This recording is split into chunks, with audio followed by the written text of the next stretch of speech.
चुके हैं, तो आप लोगों ने रिवाइज किया उसको? पढ़ के आए हो क्या एनसीईआरटी से? कितने बच्चे पढ़ के आए हैं भाई? अच्छे, तो ये थम्स अप कर रहे हैं, मतलब पढ़ के आए हो। चलो, जो नहीं पढ़ के आया गंदी बात है, आना चाहिए था मेरा बेटा, है ना? चलो स्टार्ट करते हैं। बेटा आप लोग क्लासेस ले रहे हैं ना, तो प्लीज बी सीरियस, और आप लोग अपने जहन, आप लोग अपने मन को ये बताओ, अपने दिमाग को समझाओ कि हम लोग नीट के लिए प्रिपेयर कर रहे हैं, जिसमें बहुत सारे नंबर चाहिए होते हैं हमें। जो जनरल कैटेगरी वाला बच्चा है उसका 650 से नीचे स्कोर में कुछ नहीं मिलेगा उसको, अगर वो दिल्ली से बिलोंग कर रहा है तो। ये ध्यान रखना मेरी बात, ठीक है? ये ध्यान रखना मेरी बात। जो दिल्ली से बिलोंग कर रहा है, एक सेकंड, हाँ, जो दिल्ली से बिलोंग कर रहा है 650 प्लस में कुछ नहीं होगा, मतलब 650 प्लस से नीचे कुछ नहीं होगा। 650 प्लस ही चाहिए, बिलो 650 कुछ नहीं होगा। तो थोड़ा सा ध्यान रखना इन चीजों का। और फिर वो जो, फिर अगर किसी के पास कैटेगरी कोटा है, उसके पास है थोड़ा सा रिलैक्सेशन, बट इतना भी नहीं है, ठीक है? 550 600 तो आप लोगों को भी चाहिए जिनकी कैटेगरी है। सो आप लोग उस एग्जाम के लिए प्रिपेयर कर रहे हैं, तो अगर आप लोग सिर्फ क्लास में ही आते हैं, क्लास में ही सुन के जाते हैं, तो कुछ नहीं होगा उससे बेटा। गुड इवनिंग शिखा।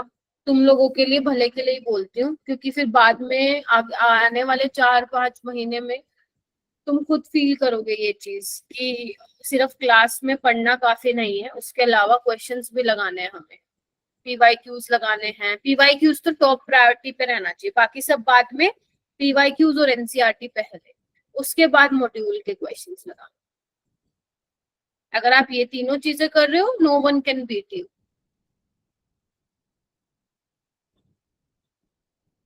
आई नो कल तो देखो टाइम मिला भी नहीं होगा आप लोगों को पढ़ने का, क्योंकि पूरा 7.5-8 घंटे आप लोग क्लासेस क्लासेस में थे, तो कल तो कुछ भी नहीं पढ़ा होगा। मैं उसको, उसके लिए तो मैं कुछ कहूंगी भी नहीं आप लोग। बट हाँ, जो बाकी के दिन है उसको प्लीज यूटिलाइज करो अच्छे से। ओके, तो आज अपना थोड़ा बहुत ग्रुप 15 बचा हुआ है, उसको कंप्लीट कर लेंगे। आवाज आ रही है ना सबको? Yes ma'am. हाँ, मिसबा आ गई, ठीक है।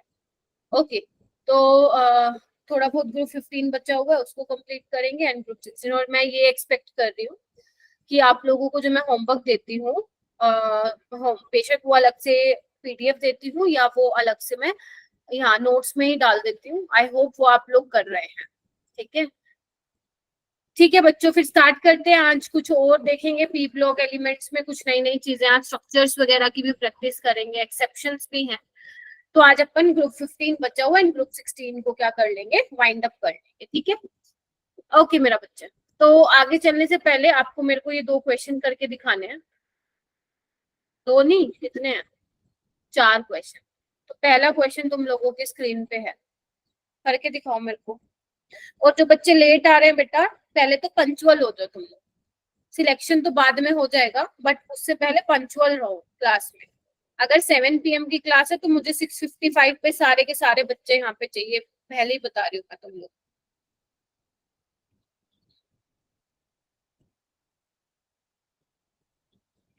और आज कितने कम बच्चे हैं, लास्ट क्लास में 30 प्लस हो गए थे बच्चे, आज सिर्फ 24 बच्चे हैं।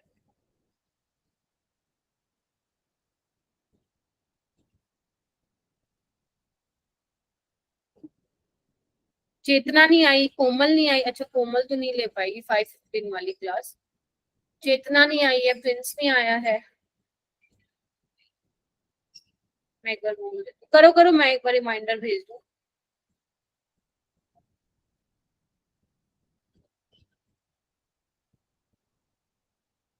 ओके मिश्पा, कोई प्रॉब्लम नहीं है बेटा, नेटवर्क नहीं है तो क्या कर सकते हैं।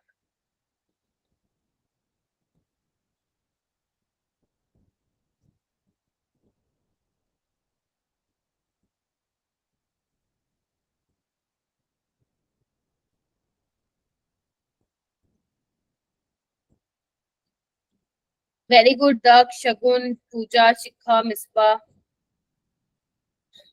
और ऑक्सीडेशन स्टेट निकालने सेंट्रल एटम की, पहले तो ये पता लगाओ सेंट्रल एटम है कौन सा इसमें, कौन है इसमें से सेंट्रल एटम, बताइए मेरे को। हाँ पी, फॉस्फोरस है। कैसे निकालोगे पीयूष, कितना आया?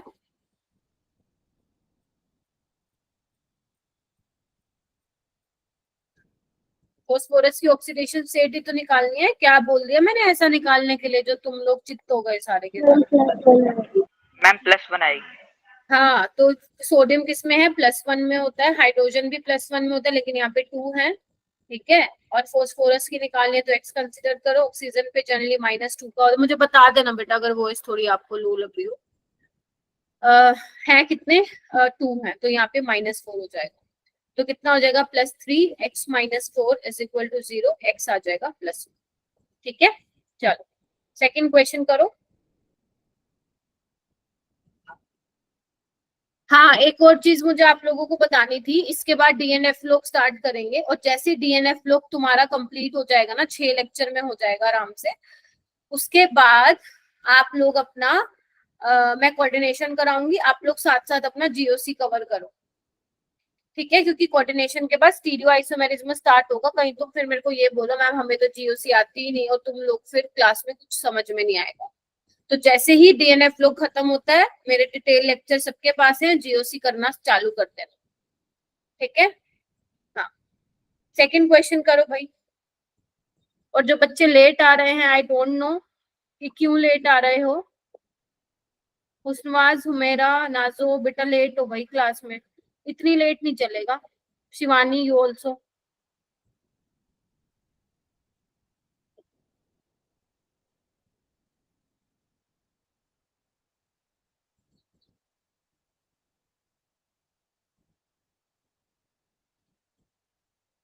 अंशिका, अंशु आप बताओ इसका आंसर क्या होगा, टेट्राहेड्रल कौन सा नहीं है इसमें? प्रियांशी,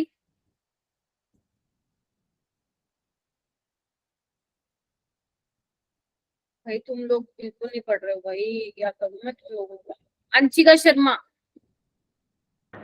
मैम थर्ड वाला SF4। क्या होता है SF4 में बेटा? Ma'am diagonal bipyramidal. Very trigonal bipyramidal होता है ये, ठीक है। इसका सीसो शेप होता है, एंड टीबीपी इसकी ज्योमेट्री होती है, तो ये वाला इसका क्या होगा, आंसर होगा, टेट्राहेड्रल शेप नहीं होती है, ठीक है। बाकी सारे अमोनियम आयन सल्फेट है ना, सिलिकॉन टेट्राक्लोराइड, ये क्या है, टेट्राहेड्रल इन शेप। ओके ये वाला करो, मैं आपको थोड़ा सा हिंट दे देती हूँ, जिन्होंने मेरे से केमिकल बॉन्डिंग नहीं पढ़ा है तो शायद नहीं आता होगा, और जिन्होंने पढ़ा है शायद रुचित पौरी ने पढ़ा है, बट वहां पे मैंने ये नहीं कराया था। देखो PCl5 जो होता है ना सॉलिड स्टेट में, वो एग्जिस्ट करता है PCl4+ में, अगर आप लोग मेरे डिटेल लेक्चर्स देखेंगे तो उसमें मिल जाएगा ये आपको। तो सॉलिड स्टेट में PCl5 इस फॉर्म में एग्जिस्ट करता है, ठीक है, PCl4+ में और PCl6 नेगेटिव, ठीक है। तो आपको वही बताना था उसके अकॉर्डिंग कि क्या होगा आंसर, निकल जाएगा, अब तो मैंने बता ही दिया। तो PCl4+ में क्या होगा, सबसे पहले आपको क्या करना है, हाइब्रिडाइजेशन चेक कर लो फॉस्फोरस की, और PCl6 नेगेटिव में भी क्या कर लो मेरा बेटा, फॉस्फोरस की हाइब्रिडाइजेशन चेक कर लो, ठीक है। क्या होगी फॉस्फोरस की हाइब्रिडाइजेशन, हाँ जी हाँ जी बोलो। टेट्राहेड्रल। टेट्रा sp3 आ रही है, हाफ ऑफ फॉस्फोरस में वैलेंस इलेक्ट्रॉन कितने हैं शिखा? क्या मैम? फॉस्फोरस में वैलेंस इलेक्ट्रॉन कितने होते हैं? मैम 5। हाँ इतना सोच के बोलना है, 5, ठीक है, +4 +1 नाम का -1 कर दो, तो कितना हो गया, 8/2 4, sp3 हाइब्रिडाइजेशन हो जाएगा टेट्राहेड्रल, और इसमें क्या हो जाएगा 5 प्लस मोनोवेलेंट एटम कितने हैं 6, -1 के नाम का +1, तो ये कितना हो जाएगा 12/2 6, दैट इज sp3d, ठीक है। तो ये ऑक्टाहेड्रल हो जाएगा, ये वाला अपना टेट्राहेड्रल हो जाएगा, यानी कि अपना आंसर क्या हो जाएगा फिर, ऑप्शन 4। ठीक है जी।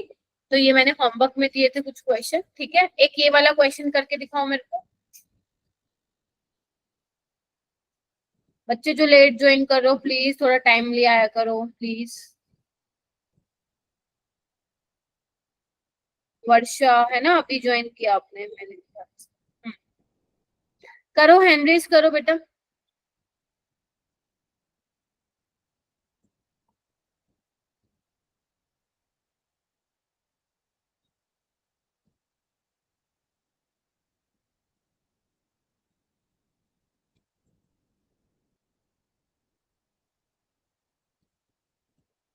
बेटा ऑप्शन को देखो, ऑप्शन को देख के एलिमिनेट कर दोगे तुम लोग आराम से।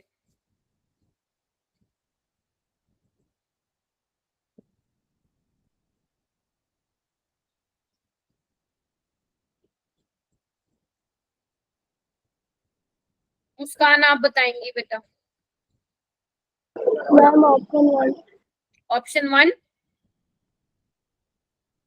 ओके। ऑप्शन 1 कैसे? N2 क्या होता था अपना? एसिडिक ऑक्साइड होता था क्या N2? मैम डी ऑप्शन होगा। हाँ, क्या होता था याद करो, मैंने न्यूट्रल ऑक्साइड में तुम लोगों को ट्रिक बताई थी ना, नो को नाश हुआ। भूल गए क्या तुम लोग? भूल क्यों जाते हो भाई? खाना खाना भूलते हो क्या? नहाना भूलते हो तुम? ये क्यों भूल जाते हो जो चीजें इंपॉर्टेंट होती है? नो को नाश हुआ मतलब NO, CO carbon monoxide, N2O और वाटर। भाई ध्यान रखना प्लीज, ये न्यूट्रल होते हैं, बार बार पेपर में आते रहती हैं चीजें। तो N2O क्या होगा? N2O का 1 होगा, यानी कि B का 1 होगा। Second option is correct. देखो एक ही देखते आंसर आ गया। और बिस्मत का मैंने ऑक्साइड बताया था तुम्हें, बेसिक ऑक्साइड होता है। ये आपको नहीं पता है अभी, धीरे धीरे विद टाइम ये पता चल जाएगा, but yes you can solve this question. देखो पढ़ोगे नहीं तो मैं अब क्या बोलूं? तुम लोगों को अच्छा लगता है मैं डेली तुम्हें लोगों को बोलती हूँ कि पढ़ लो पढ़ लो, तुम लोग पढ़ते क्यों नहीं हो? मेरे को तो समझ में नहीं आता। जब मैंने बोला है कि जो क्लास में चल रहा है वो रिवाइज करके आया करो, बट तुम करके ही नहीं आते हो। पता नहीं क्या क्या अलग चीजें करते रहते हो, मेरे को समझ में नहीं आती है। पढ़ना तो पड़ेगा ना, मैं थोड़ी ना पढ़ूंगी। पेपर तो तुम्हें ही देना अल्टीमेट। बोला है मैंने ये चैप्टर में बेटा याद करने का बहुत है, तो इसको करो ना। अपना टाइम इक्वली डिस्ट्रीब्यूट करो ना फिजिक्स केमिस्ट्री बायो को। ऐसा मत करो कि आप एक दिन में तीनों सब्जेक्ट्स कर रहे हो, एक दिन में कोई 2 सब्जेक्ट किया करो और उसको फिर अच्छे से किया करो। नहीं नहीं नहीं, Mn2O7 एसिडिक इन नेचर होता है बेटा। Pb3 और Pb3O4 होता है मिक्स्ड ऑक्साइड। ठीक है, ये आप डी ब्लॉक में पढ़ोगे।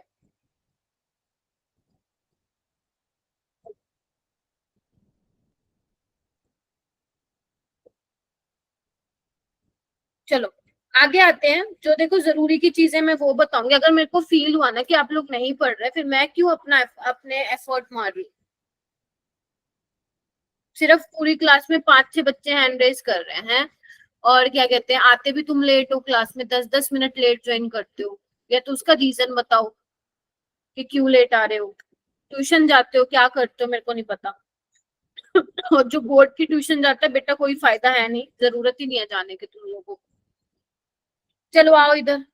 देखो अब फोस्फोरस वाला क्या है ना, तुम्हारे उसमें तो नहीं है सिलेबस में, लेकिन कुछ कुछ बातें हैं जो तुमसे पूछी जा सकती हैं। जैसे कि याद हो तो मैंने तुम लोगों को बताया था कि नाइट्रोजन एलोट्रोप्स नहीं दिखाता है, बट यस जो बाकी के एलिमेंट्स हैं वो एलोट्रोप्स दिखाता है, मतलब उनकी एलोट्रोपिक फॉर्म्स होती हैं। आपके लिए इंपॉर्टेंट है फोस्फोरस का थोड़ा सा आइडिया हो कि फोस्फोरस काफी एलोट्रोपिक फॉर्म्स में मिलता है। और जो मोस्ट इंपॉर्टेंट है जो हम केमिस्ट्री में पढ़ते हैं वो है हमारी व्हाइट, रेड और black. White phosphorus, red phosphorus, black phosphorus. तो जब ये चैप्टर, ये वाला टॉपिक जब सिलेबस में था तो तुम्हें सारा ही पढ़ना पड़ता था। अब तुम्हें कुछ ज्यादा ध्यान नहीं देना, सिर्फ व्हाइट फोस्फोरस के बारे में पढ़ना है। व्हाइट फोस्फोरस का फॉर्मूला होता है P4, ठीक है। और ये कैसा होता है? व्हाइट वैक्सी सॉल्ट, ट्रांसलूसेंट व्हाइट वैक्सी सॉलिड होता है। वैक्स वैक्स देखी होगी सबने, सेमी सॉलिड होता है। पॉइजनस होता है, बिल्कुल पॉइजनस होता है, जहरीला होता है, वाटर में सोलुबल नहीं होता। लेकिन अगर तुम कार्बन डाइसल्फाइड यानी कि अगर नॉन पोलर सॉल्वेंट में डाल देते हो तो ये सोलुबल हो जाता है, लाइक डिसॉल्व लाइक वाले कॉन्सेप्ट से। और अंधेरे में क्या करता है? डार्क में ग्लो करता है, जिसको आप केमिल्यूमिनेसेंस बोलते हो, ठीक है। अब हमारे लिए इंपॉर्टेंट क्या है, ये बातें नहीं थी, ये 3 लाइनें इंपॉर्टेंट नहीं थी जितनी ये इंपॉर्टेंट है कि बेटा जब तुम व्हाइट फास्फोरस की रिएक्शन कराते हो बेस के साथ, तो उस केस में आपको क्या मिलता है, एक तो मिलता है PH3 फॉस्फीन गैस, ये भी बहुत पॉइजनस होती है, और आपको साथ में क्या मिलता है, सोडियम हाइपोफॉस्फाइट मिलता है। ठीक है, याद करो अभी जो मैं ऑक्सीडेशन स्टेट निकलवा रही थी वो इसी की थी, और एक बार ये पेपर में भी आया हुआ है, जब व्हाइट फास्फोरस आप NOH के साथ रिएक्ट करते हो तो उसमें कौन सी गैस निकलती है, उसका ऑक्सीडेशन स्टेट बता दो, या वो ये बोलता है कि उसके साथ एक साइड प्रोडक्ट और होता है, उसकी ऑक्सीडेशन स्टेट निकाल दो सेंट्रल एटम। ठीक है, जो कि हमने ऑलरेडी निकाल ली थी। अब ये रिएक्शन इंपॉर्टेंट क्यों है मेरा बेटा, ये रिएक्शन इसलिए इंपॉर्टेंट है क्योंकि जो ये रिएक्शन है वो किसका एग्जांपल है, डिस्प्रोपोर्शनेशन रिएक्शन का। और अगर तुम्हें याद हो तो मैंने तुम्हें बोला था कि जितनी भी पूरी केमिस्ट्री में डिस्प्रोपोर्शनेशन रिएक्शन वाली एग्जांपल है वो तुम्हें टिप्स पे होनी चाहिए। पूरी केमिस्ट्री में जितनी भी रिएक्शंस है बेटा डिस्प्रोपोर्शनेशन वाली, जब तुम्हारा सिलेबस कंप्लीट हो जाएगा मैं तुम्हें एक जगह पे लिख के दे दूंगी, बट अभी के लिए जहां जहां अपने को मिलेगी वहां वहां अपन हाईलाइट करते चलेंगे। ठीक है, जैसे अगर मैं बात करूं P4 में फास्फोरस की ऑक्सीडेशन स्टेट क्या है, 0 है, क्योंकि अपनी एलिमेंटल फॉर्म में होती है, उनकी 0 ऑक्सीडेशन स्टेट होती है। यहाँ पे देखो -3 है फास्फोरस की, और यहाँ पे क्या है +1 है। तो आप देख रहे हो सेम स्पीसीज का रिडक्शन हो रहा है और सेम स्पीसीज का क्या हो रहा है मेरा बेटा, ऑक्सीडेशन। और जब सेम स्पीसीज का ऑक्सीडेशन हो रहा होता है, रिडक्शन हो रहा होता है, तो वो इसका एग्जांपल होता है डिस्प्रोपोर्शनेशन रिएक्शन का। तो ये आपको क्या करना है, इंपॉर्टेंट है, याद करना। ठीक है, चलो उसके बाद आते हैं व्हाइट फास्फोरस। अगर तुम नोटिस कर पा रहे हो तो व्हाइट फास्फोरस का स्ट्रक्चर कुछ तुम्हें इस तरीके से दिख रहा है, देख पा रहे हो, 4 फास्फोरस को इस तरीके से जो है रखा हुआ है, ओरिएंट किया गया है और बॉन्ड बना रखा है। तो वैसे तो अगर बेटा आइडियली मैं देखूं तो हर फास्फोरस के पास एक लोन पेयर है, तो इसका हाइब्रिडाइजेशन क्या होना चाहिए, 1 2 3 4 sp3 होगा इसका हाइब्रिडाइजेशन, और इसका एंगल क्या होना चाहिए, 109 पॉइंट समथिंग होना चाहिए। लेकिन अगर तुम देख पा रहे हो तो इसका एंगल कितना है, सिर्फ 60 डिग्री। अब इसका एंगल 60 इस वजह से रह गया क्योंकि जो इसकी शेप है ना, जिस शेप में ये प्रेजेंट है उसमें है स्ट्रेन। स्ट्रेन मतलब स्टेबल नहीं है P4। अगर तुम देख पा रहे हो तो ये 4 मेंबर रिंग बन रही है, ये देखो, और ये ऊपर एक ट्रायंगल बन रहा है, नीचे भी बन रहा है। तो बेसिकली जो P4 है होना तो चाहिए उसका 109 क्योंकि टेट्राहेड्रल है, बट स्ट्रेन की वजह से इसका एंगल कितना रहता है, सिर्फ 60 डिग्री रहता है। अब कोई एक बात बताओ, जब कोई चीज स्टेबल नहीं है तो वो क्या होगी, ज्यादा रिएक्टिव होगी या नहीं होगी, याद होगी। जब कोई चीज स्टेबल नहीं है तो वो क्या होगी भाई, रिएक्टिव होगी, वो रिएक्ट करना चाहेगा ताकि वो स्टेबिलिटी गेन कर ले। तो आपको क्या क्या ध्यान रखना है इसमें, आपको सारी चीजें याद नहीं रखना क्योंकि इसने सिलेबस से रिमूव करी हुई है कुछ चीजें, बस आपको एक तो ध्यान रखना है डिस्प्रोपोर्शनेशन रिएक्शन है ये। P4 का स्ट्रक्चर ध्यान रखना है। 60 डिग्री एंगल क्यों होता है, because of angular strain in P4 molecule where the angle are only 60 degree. ठीक है, अच्छा जैसे ही अगर आप मान लो इसकी रिएक्शन, इसको खुला छोड़ दोगे आप तो ये आग लगा लेगा, ठीक है, फायर कैच कर लेगा एंड कन्वर्ट हो जाएगा P4O10 में। ये बहुत ज्यादा जरूरी नहीं है, यानी कि 3 बातें याद रखनी। कौन कौन सी, जल्दी से बताओ। एक तो रिएक्शन, दूसरा स्ट्रक्चर और इसका एंगल। और इसका एंगल, इसमें स्ट्रेन किस वजह से है, मतलब इसका एंगल 60 डिग्री क्यों है, स्ट्रेन की वजह से है, स्टेबल नहीं है। और वैसे भी धीरे धीरे जब आप ऑर्गेनिक पढ़ोगे तो आपको पता चलेगा 4 member ring is not stable, strain होता है उसमें। ठीक है, तो ये थोड़ा सा आपको ध्यान रखना है। नेक्स्ट आते हैं हम ऑक्सो एसिड्स। तुम लोगों को याद है मैंने तुम्हें नाइट्रोजन के ऑक्साइड्स बताए थे, N2O4, N2O3, yes ma'am, N2O5 बताए थे ना मैंने। आई होप आप लोगों ने प्रैक्टिस की होगी, नहीं की तो करनी चाहिए मेरा बेटा। ठीक है, चलो ओके। अब इसमें भी क्या करना है तुम लोगों को, देखो बेटा ये चीजें तो तुम्हें याद नहीं करनी, तुम्हें क्या ध्यान रखना है, तुम्हें फास्फोरस के ऑक्सो एसिड्स मैं याद करवाऊंगी किस तरीके से करना है। एनसीईआरटी की तरह चलोगे तो गलत, मतलब याद नहीं होंगे। ऑक्सीडेशन स्टेट तुम्हें निकालनी आनी चाहिए, प्लस तुम्हें जब स्ट्रक्चर पता हो, मतलब जब तुम्हें मालूम होगा कि स्ट्रक्चर कैसे बनना है, तभी तुम only you can identify the कितने POH बॉन्ड है, कितने PH बॉन्ड है, कितने P डबल बॉन्ड O है, ये तुम तभी बता पाओगे। ठीक है, इसके लिए क्या होना चाहिए हमें पता, इसके लिए हमें स्ट्रक्चर का मालूम होना जरूरी है। अब देखो स्ट्रक्चर कैसे बनाएंगे, आज तो सबसे पहले मैं यहाँ पे बना रही हूँ H3PO4 का, H3PO4 का स्ट्रक्चर। इसका नाम क्या है? इसका नाम है ऑर्थोफॉस्फोरिक एसिड।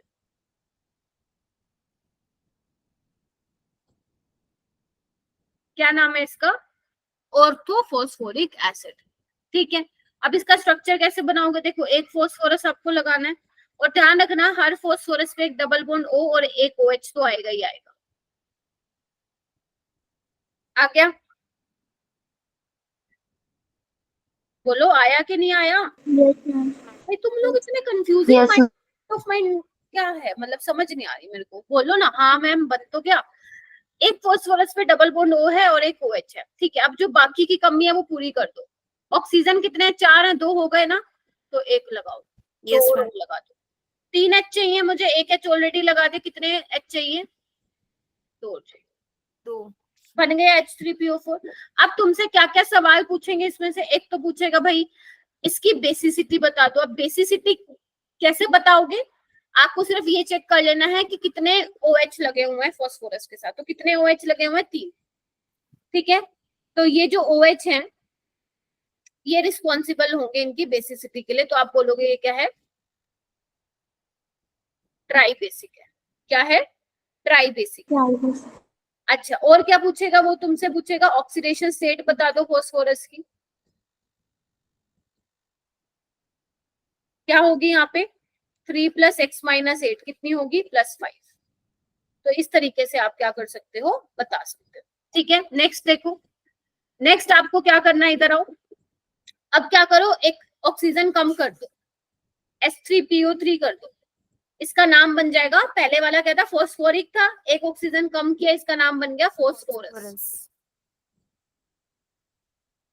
अब भी वही काम करना है, फॉस्फोरस को एक डबल बॉन्ड O दो और OH दो। अब जिसकी कमी है वो लगा दो। ऑक्सीजन 1 चाहिए, हाइड्रोजन मुझे 3 चाहिए, ये लो लगा दिया। अब ये क्या हो जाएगा? Dibasic. हाँ या ना? And the oxidation state of phosphorus, बोलो। +3. यस, +3। अब क्या करो, एक और ऑक्सीजन कम कर दो, H3PO2।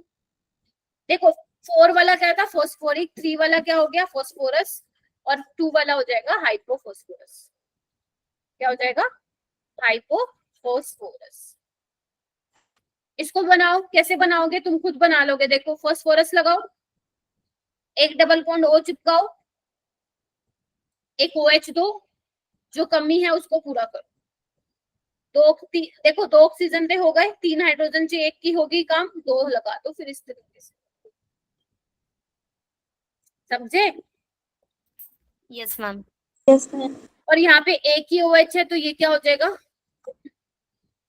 Monobasic. Basic. Priyanshi, Piyush, मुस्कान, तीनों Yes, ma'am. बेटा यहाँ पे फोकस करो सारे के सारे। अगर आप सोच रहे हो साथ में कुछ और काम करोगे, नहीं समझ में आएगा बेटा।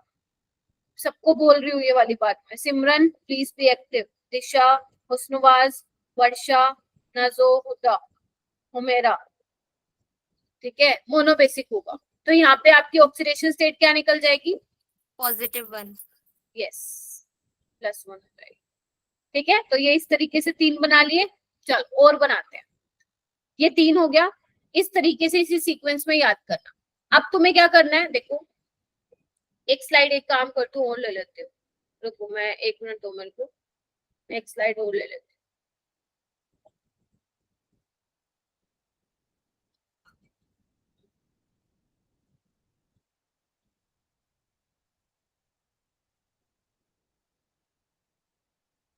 हाँ,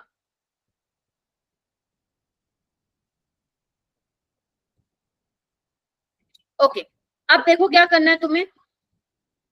देख, आपके पास क्या था? H3PO4 था ना, बनाना उसका, यही स्ट्रक्चर था।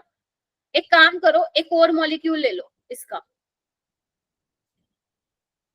उसको क्या कर दो, उसमें से पानी निकाल दो, गर्म कर दो। गर्म करोगे तो पानी निकल जाएगा इस तरीके से, H2।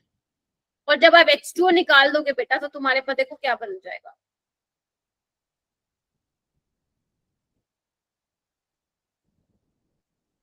इसका नाम क्या हो जाएगा? ये होता है आपका pyro sulphuric acid H4P2O7। Sulphuric नहीं, फोस्फोरिक, फोस्फोरिक।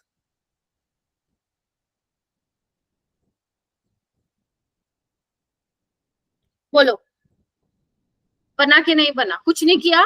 याद करने का सबसे अच्छा तरीका है, 2 फॉस्फोरिक एसिड के मॉलिक्यूल लो, पानी निकालो, पायरो सल्फ्यूरिक। पायरो का मतलब भी क्या होता है? पानी निकालना। जब तुम हीट कर रहे हो तो उसमें से पानी रिमूव हो जाएगा, यही मतलब होता है पायरो का। तो pyro phosphoric acid H4P2O7, pyro phosphoric acid. यहाँ से तुम क्या कर सकते हो? इसकी ऑक्सीडेशन स्टेट भी निकाल सकते हो। कितनी आ जाएगी ऑक्सीडेशन स्टेट? बताओ। +5 -2 -1 -1 -1, तो ये कितनी आ जाएगी? यस, +5 आ जाएगी इसके ऊपर। ठीक है, चलो और क्या है इसमें? तो ये हो गया आपके पास पायरोफॉस्फोरिक एसिड। ऐसे ही तुम एक बना सकते हो H4P2O5, सॉरी H4P2O6, तो इसका नाम हो जाएगा, इसका नाम क्या हो जाएगा? Phosphorus hypophosphoric.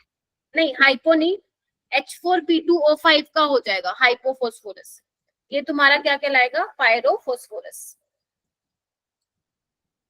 ठीक है, इसका कैसे बनाओगे ध्यान से देखना। इसका कुछ ऐसा स्ट्रक्चर बनता है,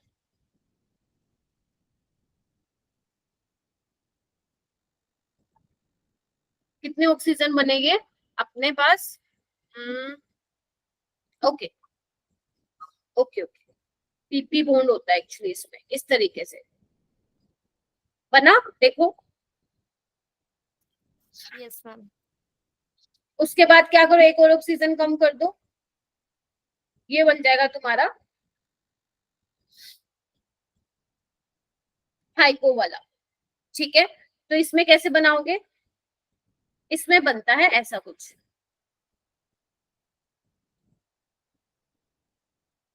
एक बार मुझे ना ये वाला स्ट्रक्चर तुम्हारे पास जो एनसीईआरटी ने उसमें कंफर्म करके बताना, बिकॉज मेरी एनसीईआरटी में इन्होंने ऐसा बनाया हुआ है, शायद दूसरी अगर आप लोगों के पास एनसीईआरटी में कुछ अलग बनाया हुआ है तो प्लीज एक बार मुझे दिखा देना।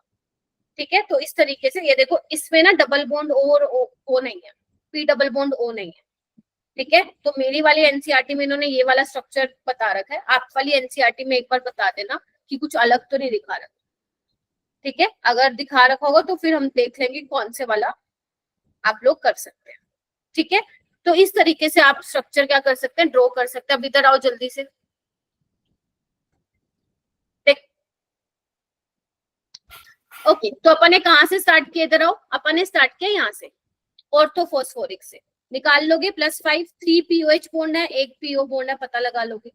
आ गया। उसके बाद अपन ने क्या किया? एक ऑक्सीजन और कम कर दिया था, तो क्या बन गया था? वो फॉस्फोरस। +3 था, 2 POH, 1 PH, 1 P double bond, खत्म काम। आ गया। एक ऑक्सीजन और कम कर दो, ये बन जाएगा हाइपोफॉस्फोरस। तो ऑक्सीडेशन स्टेट कितनी हो गई इसकी? +1। इससे आपको ये, हाँ एक चीज हो, जब तक आपको स्ट्रक्चर बनाने नहीं आएगा तब तक आप बता नहीं पाओगे कितने पीओएच बॉन्ड है, कितने पीएच है और कितने पी डबल बॉन्ड। तो ये वाली बातें तो बहुत आप लोगों के लिए आसान हो जाएगी when you know the structure.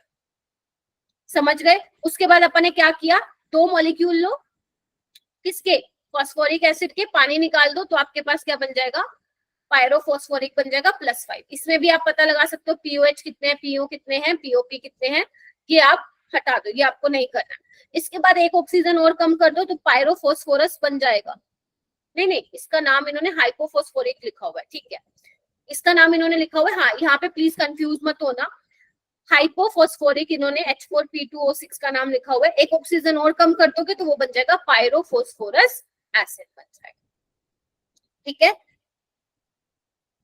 कर लोगे ये वाले बेटा, इसी सीक्वेंस में करना, याद रहेगा तुम्हें। ठीक है, या आप ऐसे भी कर सकते हो, जैसे आपका क्या है ये मेरा बेटा, पायरोफॉस्फोरिक है ना, तो O7 वाला, अगर आप एक 6 कम कर दोगे तो क्या करोगे?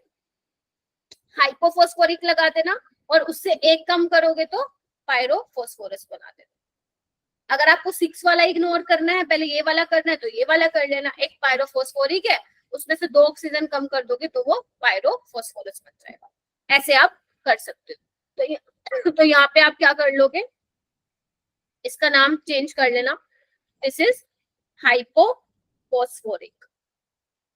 और ये क्या था मेरा बेटा? Pyro phosphorus. बेटा देखो कम से कम 5 बार ड्रॉ करने हैं आपको अपनी नोटबुक में, तब जाके सीखोगे इनके स्ट्रक्चर बनाना। अगर एक बार ड्रॉ किए तो उससे नहीं हो पाएगा, ठीक है मेरा बेटा। उसके बाद देखो ये देखो सारे वो स्ट्रक्चर हैं जो आपके एनसीईआरटी में है। इसके अलावा मेरा बेटा एक ये वाला स्ट्रक्चर जरूर ध्यान रखना, इसका नाम है साइक्लोट्राईमेटाफॉस्फोरिक एसिड, क्योंकि ये वाला क्वेश्चन आपके एनसीईआरटी एग्जाम्पलर में है और समटाइम्स ये मतलब देखा गया है कि डायरेक्ट एनसीईआरटी एग्जाम्पलर के क्वेश्चन तुम्हारे नीट में पूछे जाते हैं। अभी मैं इसका एक क्वेश्चन भी कराऊंगी मेरा बेटा। तो साइक्लोट्राईमेटाफॉस्फोरिक एसिड को कुछ नहीं करना, सिर्फ देखो यहाँ पे ट्राईमेटाफॉस्फोरिक एसिड का मतलब क्या है, HPO3। साइक्लो मतलब साइक्लिक फॉर्म में, ट्राई मतलब होल थ्राइस है। कुछ नहीं करना, फॉस्फोरस को ऐसा 3 तरीके से सजा लो इसको, ठीक है। हर फॉस्फोरस को एक डबल बॉन्ड हो और एक OH दे दो बस, ठीक है। ये काम करना है तुम्हें। अब क्या करोगे, हर फॉस्फोरस में एक ऑक्सीजन को इंसर्ट करा दो, घुसा दो एक ऑक्सीजन को, बन गया, ये लो खत्म, कुछ था ही नहीं, ये वही बन गया जो इन्होंने बनाया होगा।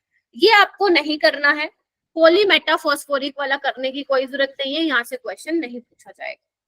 क्लियर हो जाएगा क्या क्या करना है, फॉस्फोरिक, फॉस्फोरस, हाइपोफॉस्फोरस, पायरोसल्फ्यूरिक, पायरोसल्फ्यूरस, ठीक है, ये आपको करना है, ठीक है जी।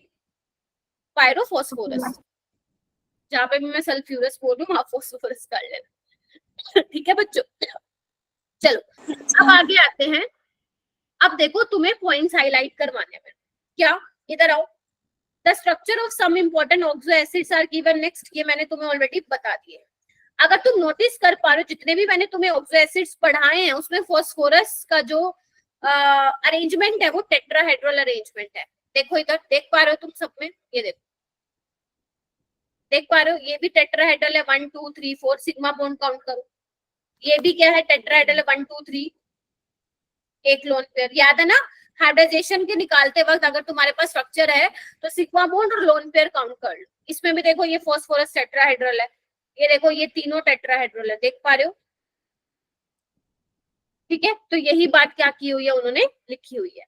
फिर उसके बाद देखो क्या बोल रहे हैं, all these acids contain at least 1 PO bond and 1 POH bond. मतलब वो कह रहे हैं कि जितने भी एसिड्स हैं उसमें एक PO और एक POH तो है ही है, ये तो आपको मिलेगा, ठीक है। उसके बाद आपको ये नहीं करना, ये वाला देखो उसने क्या लिखा हुआ है, जो आपका ऑर्थोफॉस्फोरस एसिड है, यानी कि फॉस्फोरस एसिड बोल दो या ऑर्थोफॉस्फोरस बोल दो, एक ही बात है। अगर तुम H3PO3 को देखोगे तो अगर तुम ये रिएक्शन ध्यान से देख पा रहे हो मेरा बेटा, तो ये भी रिएक्शन किसका एग्जांपल है, डिस्प्रपोर्शनेशन का एग्जांपल है। यानी कि जो ये फॉस्फोरस एसिड है, जब तुम आप इसको हीट करोगे तो इससे आपको फॉस्फीन मिलेगी गैस, और इससे आपको फॉस्फोरिक एसिड भी मिलेगा। देखो क्या ये एग्जांपल है डिस्प्रपोर्शनेशन रिएक्शन का। इसका वो निकालो ऑक्सीडेशन से, कितना हो जाएगा, +3 और -6, कितना +3 हो जाएगा। इसमें कितना हो जाएगा, ये -3 हो जाएगा, और ये काउंट करो कितना हो जाएगा इसका ऑक्सीडेशन से, +5। कोई ऐसा स्टूडेंट है जिसको ऑक्सीडेशन स्टेट नहीं आती निकालने? एनीवन जिसको नहीं आती जल्दी से बताओ। अभी भी 30-32 जितने बैठे हो, मुझे पता है आधी से ज्यादा क्लास को नहीं आती है निकालने, रिडॉक्स चैप्टर पढ़ना है उसके लिए, ठीक है। आई नो कुछ बच्चे बोल नहीं रहे बट उनको नहीं आती है। तो ये देखो इसका ऑक्सीडेशन भी हो रहा है, रिडक्शन भी हो रहा है, तो ये किसका एग्जांपल हो गया बेटा, बोलो। डिस्प्रपोर्शन रिएक्शन। डिस्प्रपोर्शनेशन रिएक्शन, ठीक है। तो यानी कि आज मैंने 2 डिस्प्रपोर्शनेशन रिएक्शन के एग्जांपल बता दिए आज की क्लास में। सोचो पूरी केमिस्ट्री में है, काफी सारी है, 15 एक तो है, 10-15। आगे चले मेरा बेटा, चलो आगे देखो क्या बोल रहा है। आगे बोल रहा है the acids which contain pH bond have strong reducing property. अब वो कह रहे हैं वो वाले एसिड्स जिसमें पीएच बॉन्ड है, कौन से में है, मैंने अभी बनवाया आपको, H3PO2 में बनवाया ना,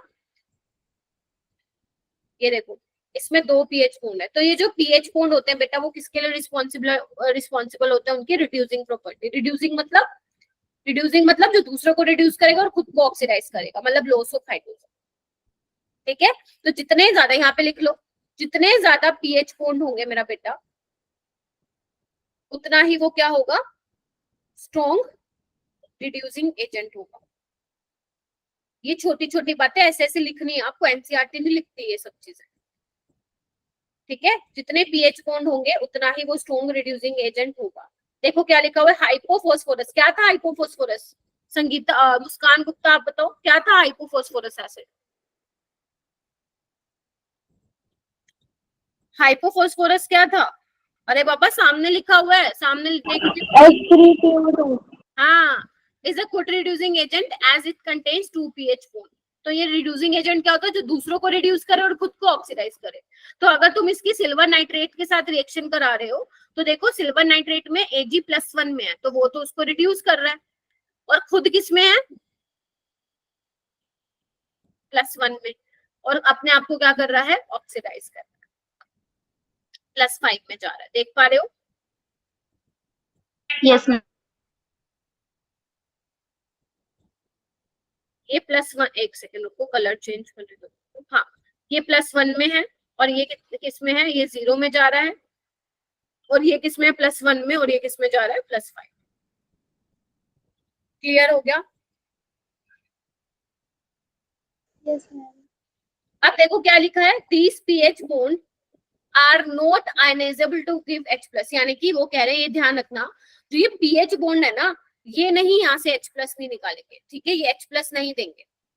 ठीक है, क्या लिखा हुआ है, these pH bond are not ionizable to give H+, do not play any role in basicity, मतलब बेसिसिटी में इनका कोई काम नहीं है। बेसिसिटी में किसका काम है, वो वाले H एटम जो किसके साथ अटैच है मेरा बेटा, ऑक्सीजन के साथ अटैच है। समझे?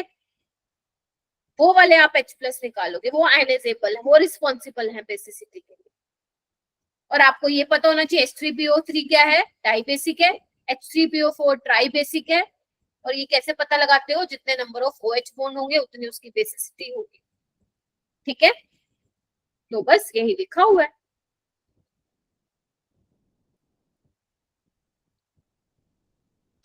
हो जाएगा क्या? Yes, ma'am. चलो, अपने पास 2 क्वेश्चन है, क्वेश्चन करो, फिर ग्रुप 16 पे आते हैं मेरा बेटा। ये वाला क्वेश्चन कीजिए सारे बच्चे।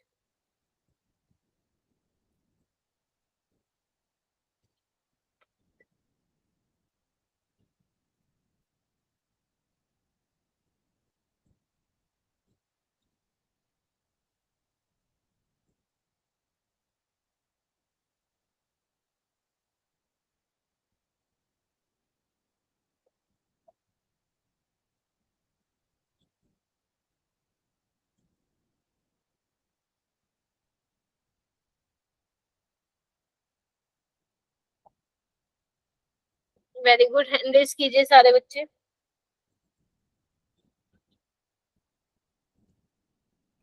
Very good.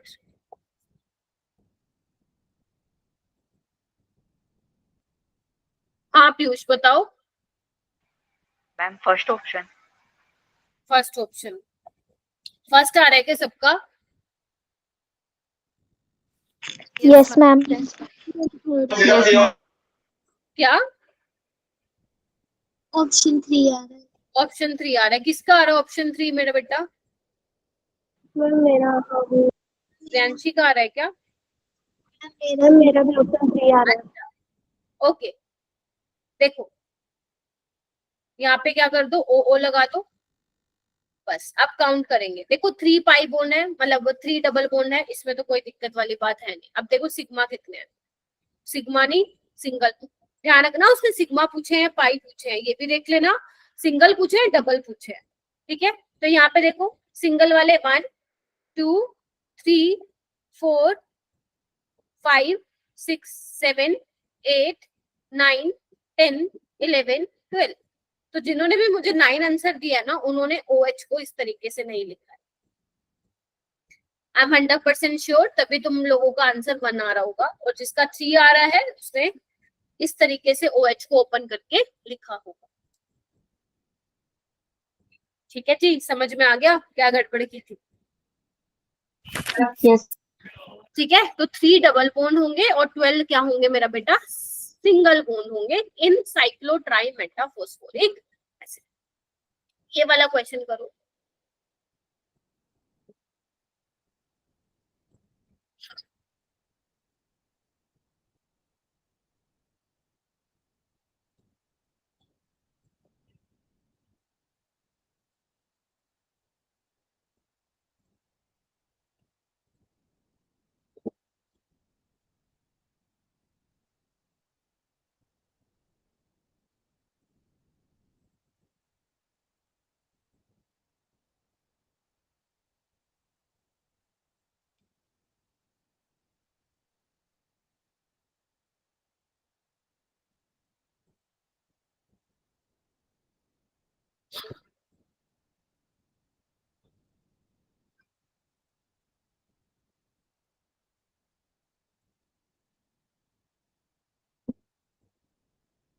Very good.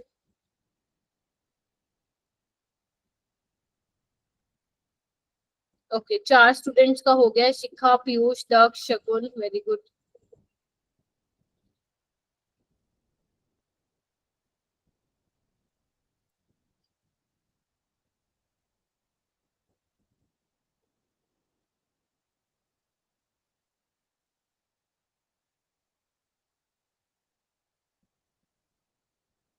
दक्ष क्या लग रहा है? फर्स्ट ऑप्शन इनकरेक्ट बताना बेटा, इनकरेक्ट बताना है।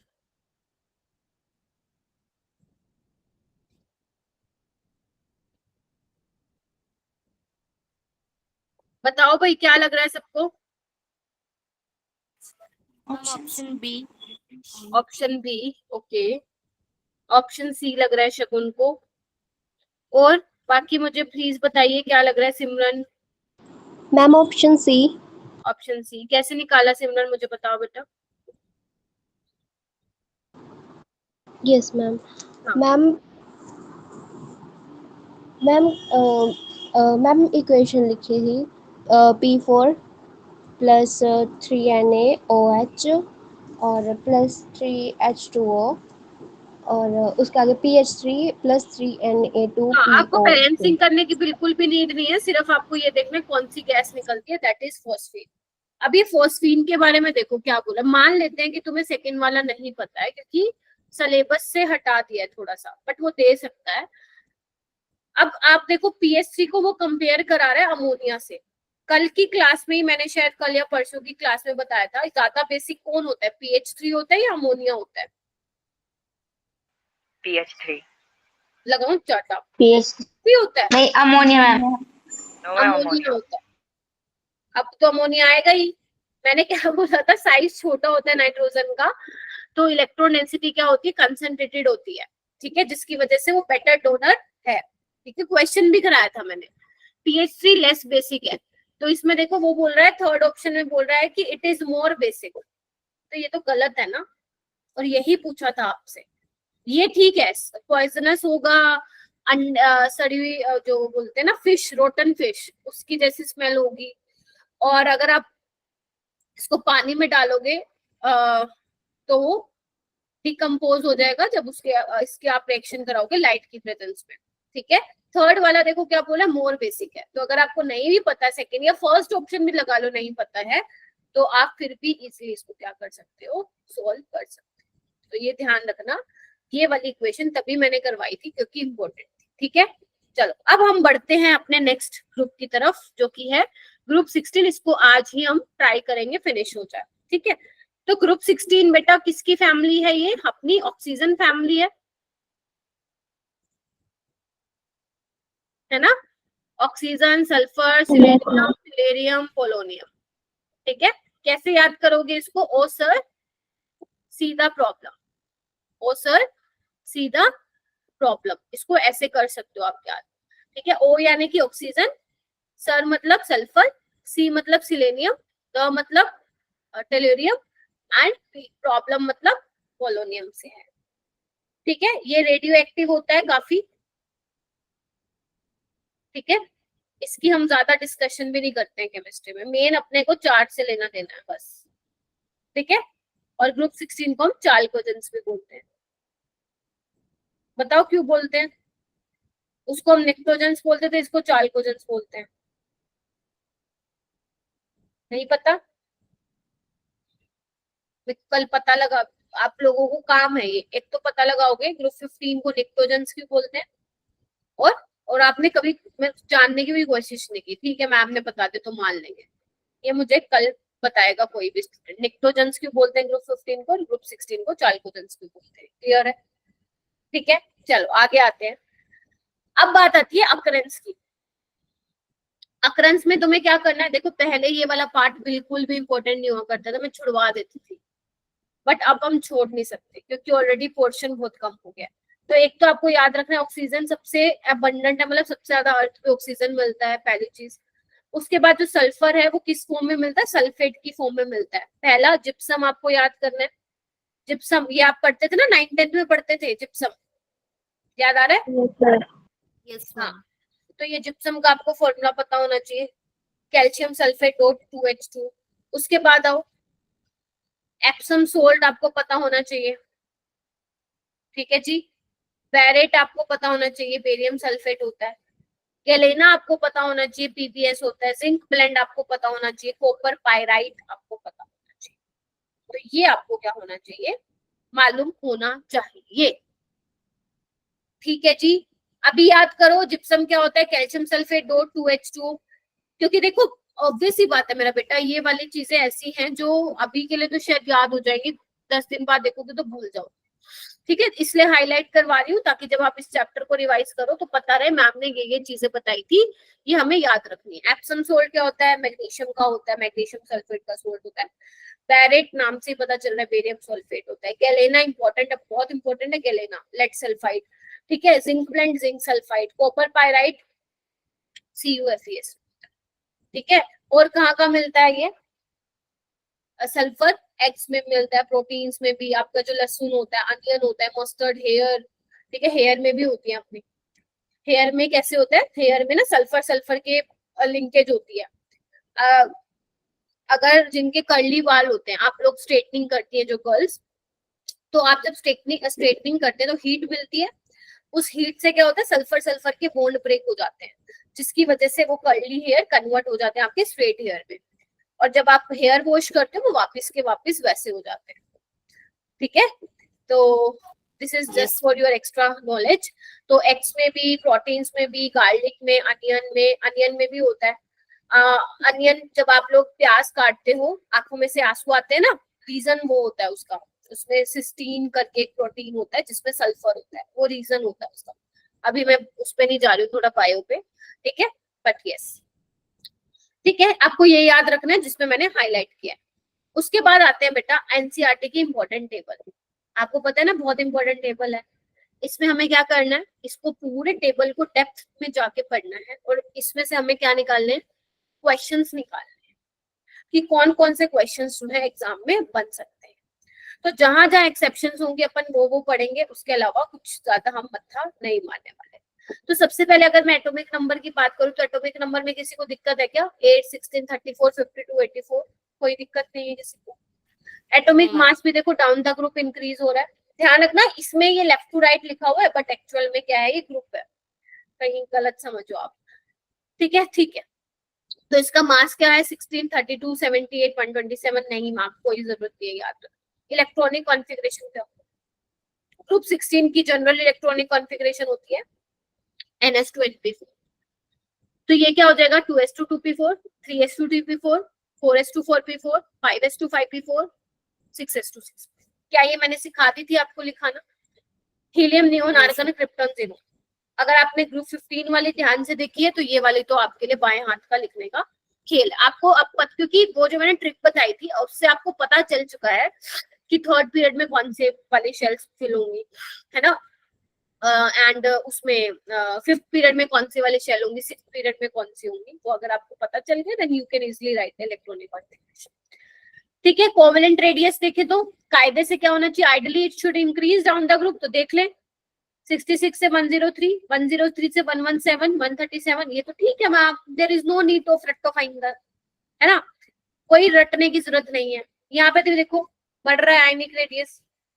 हाँ, एक चीज याद रख सकते हो कि 137 से 146 बहुत ज्यादा इंक्रीज नहीं हो रहा, वही रीजन है तुम्हारा एफ वाले और टी वाले के इलेक्ट्रॉन्स फिल हो रहे हैं इस वजह से। बट मैं फिर बोल रही हूँ, जो आपकी ग्रुप 13 और ग्रुप 14 वाले हैं ना, जो कि अपन 11th क्लास में पढ़ते हैं, तो उसमें इंपॉर्टेंट होता है, समझ रहे हो, उसमें इंपॉर्टेंट होता है इलेक्ट्रोनेगेटिविटी का ऑर्डर, कोवेलेंट रेडियस का ऑर्डर, आयनाइजेशन एंथैल्पी का ऑर्डर। लेकिन जब हम जैसे जैसे पी ब्लॉक, देखो ध्यान से सुनो, इसका भी रीजन है मेरे पास। जब मैं तुम्हें टी ब्लॉक पढ़ाऊंगी ना, तो तुम देखोगे उसमें भयंकर एक्सेप्शंस है, मतलब बहुत ही ज्यादा एक्सेप्शंस है। और आपको पता है डी ब्लॉक के जस्ट बाद वाला ही ब्लॉक क्या होता है, पी ब्लॉक होता है ना जी, है ना। तो आप क्या कर रहे हो, डी ब्लॉक से जस्ट बाद पी ब्लॉक में आ रहे हो, इसलिए ग्रुप 13 और 14 में ज्यादा एक्सेप्शंस होती हैं। लेकिन जैसे जैसे आप डी ब्लॉक से दूर जाते जाते हैं, जैसे ग्रुप 15, 16, 17, 18, तो वहां पे एक्सेप्शंस आनी भी कम हो जाती है। यही रीजन है, ग्रुप 15 में ज्यादा टाइम लगता है, ग्रुप 13, 14 में उससे भी ज्यादा लगता है, और जैसे जैसे दूर जाते जाओगे टाइम कम लगता जाएगा, समझे। तो ये चीजें हैं, ठीक है। अब अपने काम की क्या चीजें हैं इसमें, अपने काम की यहाँ पे ये सब चीजें नहीं थी, अपने काम की चीज है अब यहाँ पे जो मैं हाईलाइट करने वाली हूँ, that is electron gain enthalpy. Electron gain enthalpy मैंने तुम्हें कहाँ पढ़ाया था, सारे बच्चे मेरे से या ना किसी तो पढ़े हुए। इलेक्ट्रॉन गेन एंथैल्पी अपन कहाँ पढ़ते हैं मेरा बेटा, बताओ। Chemical bonding. हाँ नहीं, पीरियोडिक क्लासिफिकेशन में पढ़ते हो भाई। चैप्टर 3 में। हाँ, पहला चैप्टर इनऑर्गेनिक का, ठीक है। क्या बताया जाता था, इलेक्ट्रॉन गेन एंथैल्पी क्या होती थी मेरा बेटा, अगर मान लो लेट से ऑक्सीजन है, अगर वो इलेक्ट्रॉन ऐड कर रहा है अपने आउटर मोस्ट शेल में, जब वो इलेक्ट्रॉन गेन करेगा, इलेक्ट्रॉन गेन करने के बाद जो एनर्जी रिलीज होगी उसको हम क्या बोलते थे, इलेक्ट्रॉन गेन एंथैल्पी। और जितनी ज्यादा एनर्जी रिलीज होगी उतनी ही वैल्यू क्या होगी, ज्यादा नेगेटिव होगी। यहाँ पे मैथ्स मत चलाना अपना कि -200 है तो सबसे छोटी वैल्यू होगी, नहीं, वो सबसे बड़ी वैल्यू है विद नेगेटिव साइन। तो अगर तुम एक चीज मेरा बेटा नोटिस कर पा रहे हो, तो तुम देख पा रहे हो सबसे ज्यादा इलेक्ट्रॉन गेन एंथैल्पी ग्रुप 16 में सल्फर की है, फिर सेलेनियम की, फिर टेलोरियम की, पोलोनियम की, और भैया ऑक्सीजन तो पिछड़ चुका है, वो तो सबसे बाद में आ चुका है बेटा। तो अगर तुम्हें याद हो पीरियोडिक क्लासिफिकेशन में, देखो मैं एक बार फिर बता रही हूँ, तुम लोगों को बताया था मैंने कि जो थर्ड पीरियड वाले एलिमेंट्स होते हैं उनकी electron gain enthalpy second period से ज्यादा होती है। स्पेशली आप लोगों को जो पढ़ना है वो पढ़ना है 15 की, 16 की, 17 के केस में, ठीक है जी। उसमें भी सबसे ज्यादा इंपॉर्टेंट होती है 16 और 17। अगर तुमने नोटिस किया होगा तो ग्रुप 15 में मैंने इलेक्ट्रॉन गेन एंथैल्पी का जिक्र ही नहीं किया, बिकॉज इंपॉर्टेंट नहीं था। तो थर्ड पीरियड की इलेक्ट्रॉन गेन एंथैल्पी क्यों ज्यादा होती है, पहले तो ये सुनो, क्योंकि थर्ड पीरियड में क्या होता है, 3p ऑर्बिटल होता है, ऑक्सीजन की 2p है। एक बात बताओ, इलेक्ट्रॉन को ऐड करना है, अब ऑक्सीजन के पास भी तो इलेक्ट्रॉन तो होंगे ना। एक बात बताओ, छोटे साइज में तुम इलेक्ट्रॉन को घुसा रहे हो, इलेक्ट्रॉनिक इंटर इलेक्ट्रॉनिक रिपल्शन नहीं होगी, तो वो कहेंगे मैं खुद ही इतना छोटा सा हूँ, मेरे अंदर इलेक्ट्रॉन ऐड हो रहा है, तो ये तो दिक्कत हो जाएगी ना, है ना। तो जिसकी वजह से ऑक्सीजन के केस में इतनी एनर्जी रिलीज नहीं होती है। सल्फर का साइज बड़ा है, वो कहता है हाँ भाई मैं आजा मैं तो इजिली तेरे को अकोमोडेट कर लूंगा। मतलब सल्फर के केस में इलेक्ट्रॉन को आउटर मोस्ट शेल में ऐड करा पाना इजी है, तभी उसमें देखो इतनी ज्यादा एनर्जी रिलीज हो रही है। यानी कि सल्फर के केस में सबसे ज्यादा इलेक्ट्रॉन गेन एंथैल्पी है ग्रुप 16 में, और ऑक्सीजन की इतनी कम है बेटा कि वो सबसे लास्ट में जाके क्या हो गया है, पिछड़ गया है। तो सबसे ज्यादा सल्फर में है, फिर सिलोनियम में है, फिर टेलोरियम में है, पोलोनियम में, लास्ट में ऑक्सीजन में। और बेटा ये क्वेश्चन मैंने 2024 में भी प्रिडिक्ट किया था कि देयर आर 90% चांसेस की उसमें आता, बट उसमें नहीं आया, तो तुम्हारे में आ सकता है। ऐसे ही ग्रुप 17 का ऑर्डर है, एक ग्रुप 18 का ऑर्डर है। अभी मैंने तुम्हें 16 का बताया, 17 में जब अपन पढ़ेंगे कल वाली क्लास में, क्योंकि कल अपन खत्म कर देंगे पूरा पीपी, चाहे अपने को एक्स्ट्रा बैठना पड़े, रात को बिठा के जैसे भी करेंगे, बट इसको खत्म कर देंगे। समझ में आ गया इलेक्ट्रॉन गेन एंथैल्पी का ऑर्डर?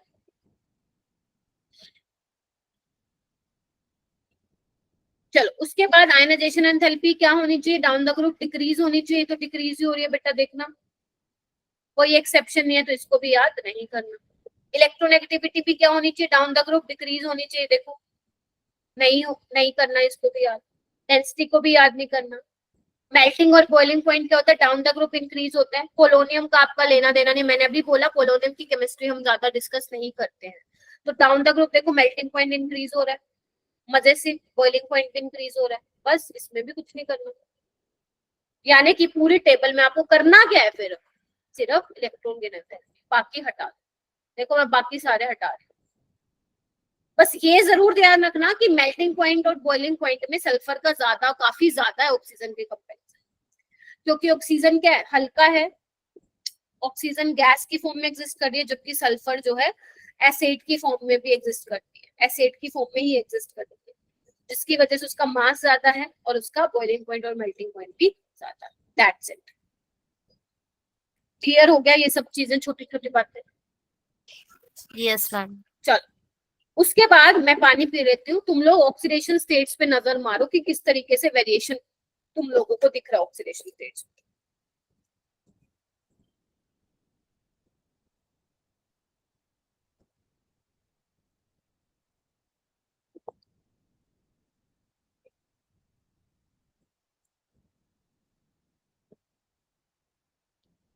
मिसबा हो गया बेटा?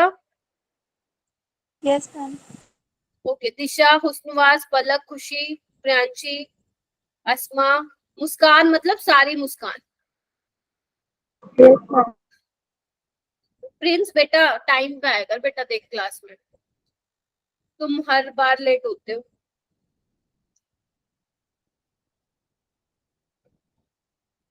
आवाज आ रही है प्रिंस? अच्छा स्कूल से, अच्छा स्कूल से कितने बजे आते हो तुम? 7 बजे तो क्लास होती है अपनी।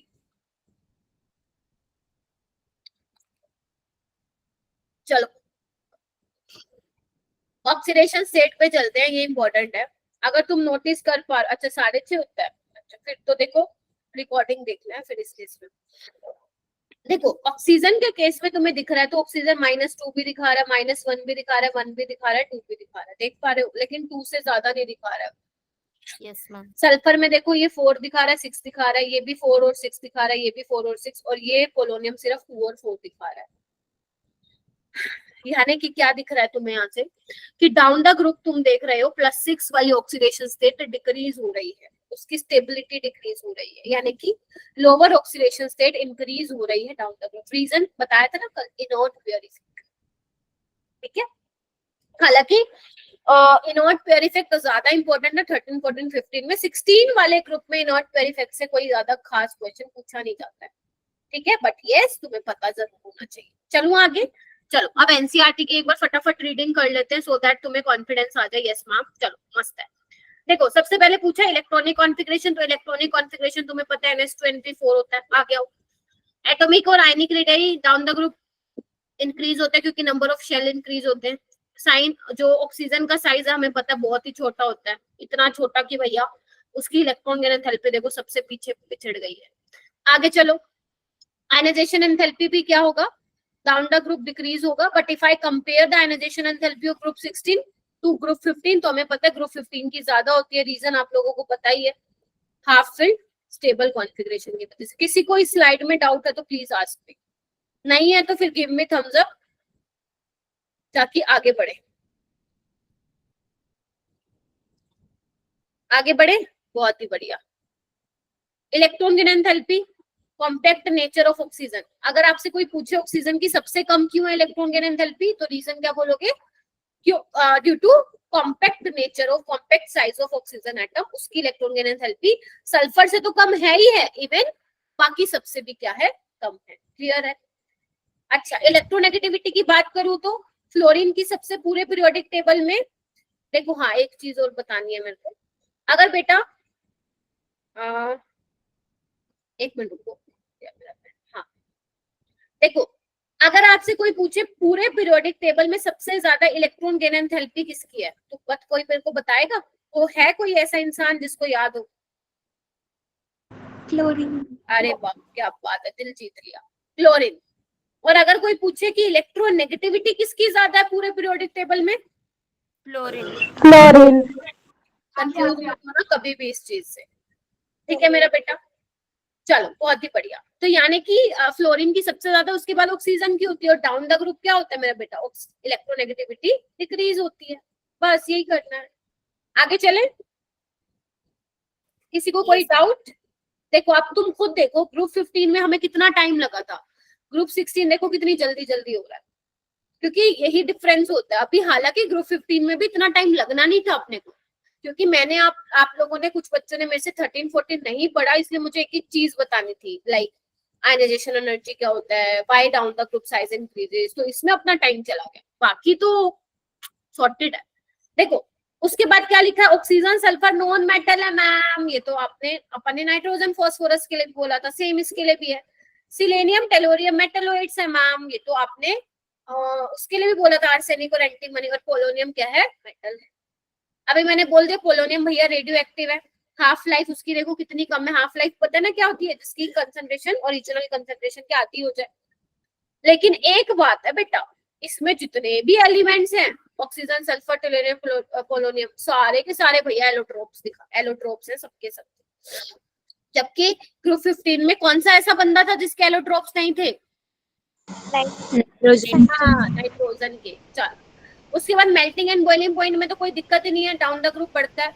लेकिन हाँ, ऑक्सीजन और सल्फर के मेल्टिंग बॉइलिंग पॉइंट में बहुत ज्यादा डिफरेंस है, वो इस वजह से है क्योंकि ऑक्सीजन गैस है और जबकि सल्फर एग्जिस्ट करता है polyatomic molecule, that is acid. कुछ है इसमें बताओ, एक भी चीज है इसमें रट्टा मारने वाली? There is no exception in this slide, कुछ नहीं है इसमें। ठीक है आगे बढ़ते हैं। अब आओ आगे, अब यहाँ से मैं एक क्वेश्चन बनाऊंगी नीट 2024 में जो आया था, अभी तुम देखो, तुम मुझे बताना जो ग्रुप 16 के एलिमेंट्स है बेटा, आपने देख लिया कौन कौन सी ऑक्सीडेशन स्टेट वो शो करते हैं। तो वो कह रहे हैं कि जो -2 ऑक्सीडेशन स्टेट है ना, वो डिक्रीज हो रही है डाउन द ग्रुप। क्या इससे आप एग्री करते हो? Yes, ma'am. क्यों एग्री करते हो बताओ, क्यों एग्री करते हो? Why stability of -2 oxidation state decrease down the group, बताओ कौन बताएगा मेरे को? शिखा सोच के बताओ, मिसबा, पलक, शगुन बताओ, friends why stability of -2 oxidation state decrease? बता चुकी हूँ मैं ग्रुप 15 में। मैम क्योंकि पोलोनियम की ऑक्सीडेशन स्टेट 2 है। क्यों है, वही तो मैं पूछ रही हूँ ना, क्यों है? क्योंकि पोलोनियम क्या है मेरा बेटा, मेटल है ना, मेटल थोड़ी ना माइनस ऑक्सीडेशन स्टेट दिखाएगा, Yes, ma'am. समझे? भूल गए थे? ठीक है, तो नीचे जाते वक्त मेटेलिक कैरेक्टर बढ़ता है ना, तभी तो -2 ऑक्सीडेशन स्टेट डिक्रीज हो रही है। वो कह रहे हैं polonium hardly show -2 oxidation state, मतलब पोलोनियम तो नहीं दिखाएगा। और यहीं से ही क्वेश्चन आया था नीट 2024 में, उन्होंने पूछा था which of the following element does not show -2 oxidation state, जिसमें से पोलोनियम एक ऑप्शन में था। ठीक है, तो एनसीईआरटी की लाइन से ही आता है क्वेश्चन। ओके, उसके बाद वो बोल रहा है कि इलेक्ट्रोनेगेटिविटी ऑक्सीजन की बहुत ज्यादा है, हमें पता है, तो वो नेगेटिव ऑक्सीडेशन स्टेट दिखाएगा। हाँ हमें पता है, इसमें तो कुछ बड़ी बात बोल दी क्या उसने, हमें पता है वो माइनस की दिखाएगा। देखो इधर, ये देखो माइनस की दिखा रहा है, -2 -1, लेकिन आप नोटिस कर पा रहे हो +1 और +2 भी दिखा रहा है। Yes, ma'am. तो +1 और +2 वो किसके साथ दिखाएगा, एक O2F2 कंपाउंड होता है, इसमें लिखा भी, इसमें OF2 की बात की, अगर आप नोटिस करो तो यहाँ पे ऑक्सीजन +1 में हो जाएगा और यहाँ पे देखो +2 में होगा। यानी कि ऑक्सीजन सिर्फ प्लस वाली ऑक्सीडेशन स्टेट किसके साथ दिखाएगा, फ्लोरीन के साथ दिखाएगा, because fluorine is more electronegative. उसके बाद जो सेकंड मोस्ट इलेक्ट्रोनेगेटिव एलिमेंट है पूरे पीरियोडिक टेबल में, दैट इज ऑक्सीजन। अगर फ्लोरीन के साथ वो कोई, मतलब फ्लोरीन के अलावा किसी और एलिमेंट के साथ वो बॉन्ड बना रहा है तो वो हमेशा माइनस में रहेगा, लेकिन फ्लोरीन के सामने उसकी भी औकात नहीं है, फ्लोरीन के सामने वो भी खुद को प्लस कर लेगा। ठीक है मेरा बेटा, तो ये थोड़ा सा आपको पता होना चाहिए। बाकी एलिमेंट्स हाँ +2 +4 +6 दिखाते हैं, फलाना फलाना, और तो कुछ मेरे को खास दिख नहीं रहा। उसके बाद दिख रहा है कि sulphur selenium tellurium +4 oxidation state दिखाते हैं ऑक्सीजन के साथ, और +6 दिखाते हैं विद फ्लोरीन, ये भी भूल जाओ, अभी मैं आगे बताऊंगी, ये इंपॉर्टेंट है। The stability of +6 oxidation state decreases down the group and stability of +4 oxidation state increases due to inert value. बताओ कुछ करना है इसमें, हो जाएगा सबसे? Yes ma'am. चलो उसके बाद आते हैं हम नेक्स्ट, एनोमलस। एनोमलस मतलब different behaviour of first element as compare to rest of the elements. Anomalous behaviour में क्या है, तुम खुद भी बता दोगे मैम, एक तो ऑक्सीजन छोटा है, बिल्कुल छुटकू सा है, हाई इलेक्ट्रोनेगेटिविटी है, हाई आयनाइजेशन एंथैल्पी है, बेचारे के पास डी और बाइटल नहीं है, 2 बॉन्ड से ऊपर वैसे ही नहीं बना सकता, 3 बना दिए तो बना दिए, ठीक है। और बाकी सबके पास क्या है, सल्फर, सिलेनियम, टेलोरियम के पास डी और बाइटल है, तो वो ज्यादा बॉन्ड बना सकते हैं। बताओ कुछ मुश्किल लग रहा है क्या इसमें से, मुझे बता दो अगर लग रहा है तो। सब चीजें वही हैं जो ग्रुप 15 में पढ़ के आए हैं। हाँ, और ये भी पता होना चाहिए कि हाइड्रोजन बॉन्डिंग होती है H2 में, जबकि सल्फर में नहीं होती है और बाकी वाले एलिमेंट्स में नहीं होती है, ठीक है। बस यही वाली चीज है। उसके बाद आगे चलते हैं, चलो उसके बाद हम बात करते हैं हाइड्राइड्स की। मेरा बेटा देखो, याद है ग्रुप 15 के हाइड्राइड्स बताए थे मैंने, अमोनिया, PH3, ASH3, वैसे इसके भी हाइड्राइड्स होंगे, H2O, H2S, है ना, सिलेनियम का हाइड्राइड, टेलेरियम का और पोलोनियम का। अब इसमें क्या क्या क्वेश्चन बनेंगे, तो सबसे पहला क्वेश्चन बनता है मेरा बेटा ऑर्डर ऑफ एसिडिक स्ट्रेंथ। अगर मैं तुमसे पूछूं डाउन द ग्रुप, ये लिखा तो बेशक मैंने लेफ्ट टू राइट है, but I am talking about top to bottom. तो अगर मैं टॉप टू बॉटम की बात करूं, हाँ दक्ष बोलो,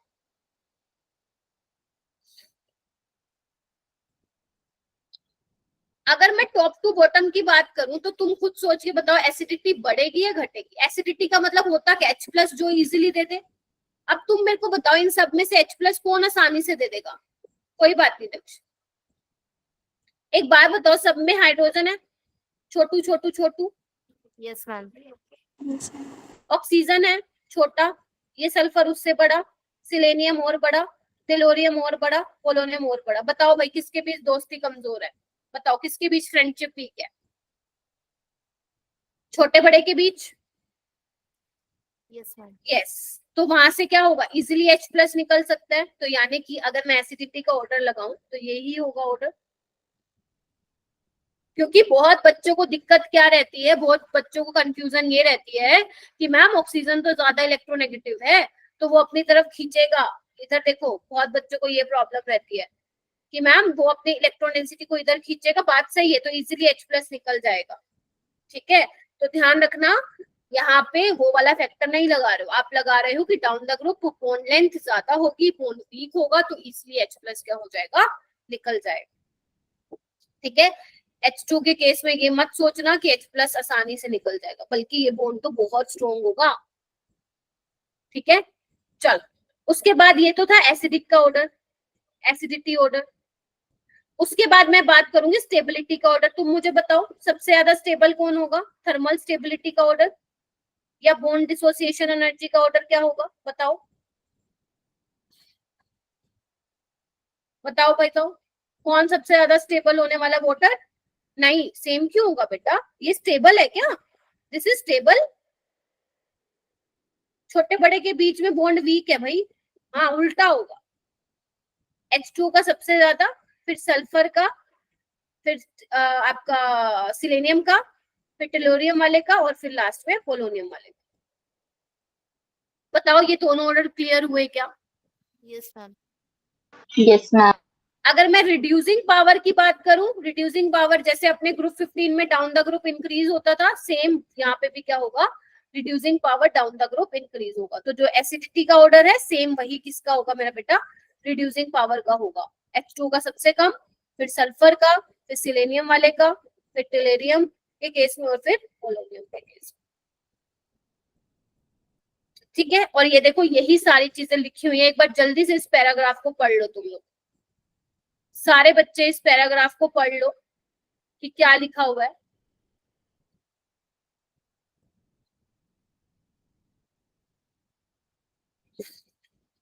वाटर रिड्यूसिंग प्रॉपर्टी मना कर रहे नहीं दिखाता है, लेकिन जो बाकी का ऑर्डर होगा वो यही सेम होगा, कंफर्म कीजिए इसको बेटा।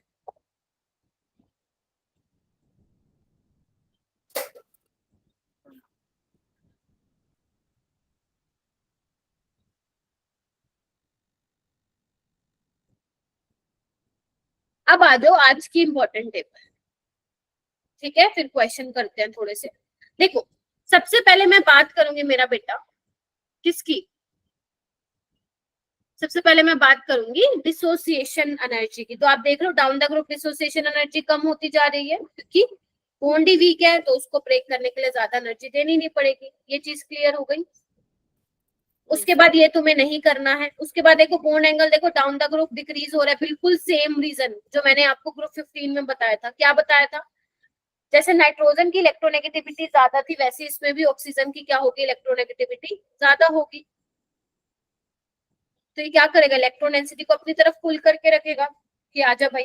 तो इलेक्ट्रॉन डेंसिटी के बीच में क्या होगा, रिपल्सन, जिसकी वजह से एंगल थोड़ा सा ज्यादा हो जाएगा। But down the group electronegativity कम हो रहा है, तो बॉन्ड एंगल भी कम हो जाएगा, same as that of group 15। Distance देखो डाउन द ग्रुप बढ़ता जा रहा है, कोई दिक्कत है क्या इसमें? No ma'am. कांस्टेंट क्या होता है, के। अगर तुम लोगों ने इक्विलिब्रियम चैप्टर पढ़ा है तो तुम्हें पता होगा जितना ज्यादा के होगा उतनी ज्यादा एसिडिटी होगी। ये भी इंपॉर्टेंट क्वेश्चन बनता है यहाँ से। अब तुम देखो सबसे ज्यादा जो के की वैल्यू है वो इसकी है, देखो 10⁻³ है, सबसे बड़ा है ना। तो देखो फिर इसका है, फिर इसका, फिर इसका। तो जितना ज्यादा डिसोसिएशन कांस्टेंट होता है उतना एसिडिटी होता है। आप लोगों ने इक्विलिब्रियम में ये पढ़ा था, नहीं याद आ रहा है तो कोई बात नहीं, कोई दिक्कत वाली बात नहीं है। लेकिन इंपॉर्टेंट चीज है मेल्टिंग एंड बॉइलिंग पॉइंट, पता है तुम्हें? पता है तो बहुत बढ़िया। याद करो, कौन मुझे बताएगा कि ग्रुप 15 में, सॉरी ग्रुप 15 में हमारा मेल्टिंग पॉइंट का ऑर्डर और बॉइलिंग पॉइंट का ऑर्डर क्या था? कौन मुझे बताएगा मेल्टिंग पॉइंट का ऑर्डर क्या था? चलो very good, raise your hand. Who one? Okay, Muskan ने हैंड रेज किया है, मिसपा ने किया है, वेरी गुड, शाबाश। चलो कौन आता था मेल्टिंग पॉइंट में सबसे पहले, तुम ऐसे ही बता दो। आर्सेनिक। मेल्टिंग पॉइंट में अमोनिया आता था, NH3 आता था। पहले आप हाइड्रोजन बॉन्डिंग कंसीडर करते थे, देन आप वंडरवॉल फोर्सेस। तो किसका ज्यादा होता था, एंटीमनी, फिर आपका आर्सेनिक का, और फिर लास्ट में PH3 आता था। बिस्मथ को इसमें नहीं वो इंक्लूड करते थे। बॉइलिंग पॉइंट में क्या करते थे, वो पहले वंडरवॉल फोर्सेस को कंसीडर करते थे। अगर इसमें से मैं बिस्मथ हटा दूं तो SPH3, फिर वो हाइड्रोजन बॉन्डिंग कंसीडर करते थे, फिर दोबारा वो क्या कंसीडर करते थे, वंडरवॉल फोर्सेस। ये देखो यही ऑर्डर है, तो ये आपको ध्यान रखना था। बट ग्रुप 16 में क्या है बेटा, ग्रुप 16 में आप लोगों के लिए रिलैक्सेशन है। वो इधर देखो, दोनों के केस में वाटर हो, वाटर का मेल्टिंग पॉइंट हो या बॉइलिंग पॉइंट, दोनों का ही आता है सबसे ज्यादा। उसके बाद इन्होंने वंडरवॉल फोर्सेस कंसिडर किए हैं, देखो। हाँ बेटा खुशी, क्या हो गया, कुछ हुआ बेटा? अब ऐसा क्यों है, वाटर के केस में ऐसा क्यों?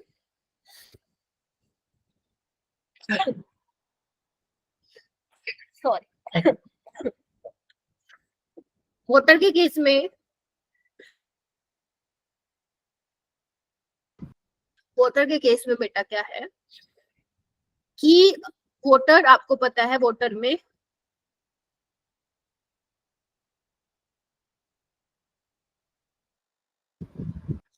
ऑक्सीजन ज्यादा इलेक्ट्रोनेगेटिव है नाइट्रोजन से।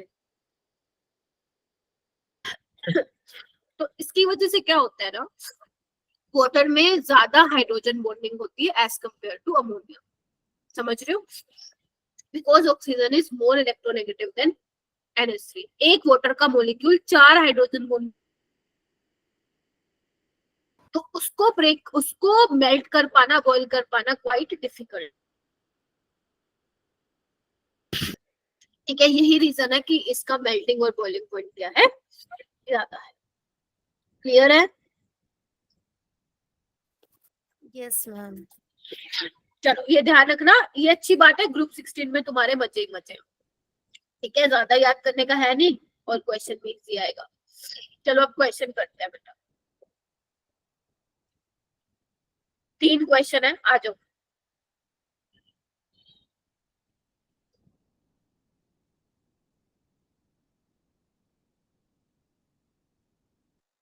जल्दी से हैंड रेज करो, कीप इट अप फटाफट। वेरी गुड, जल्दी।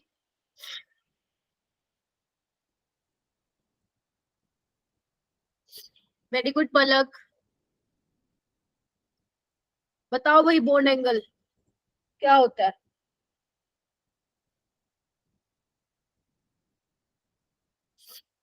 अरे अपनी एनसीईआरटी ओपन कर लो, लेकिन आंसर तो दे दो। Ma'am option 2। ऑप्शन 2। पलक, क्या होगा तुम्हारे अकॉर्डिंग? Ma'am option 2। ऑप्शन 2, सब ऑप्शन 2 पे है। चलो, बहुत बढ़िया। सिर्फ 6 बच्चों ने हैंड रेज किया था। ठीक है, ऑप्शन 2 इसका करेक्ट हो जाएगा। नेक्स्ट करो। ये ऑप्शन 1 है, ये ऑप्शन 2, 3।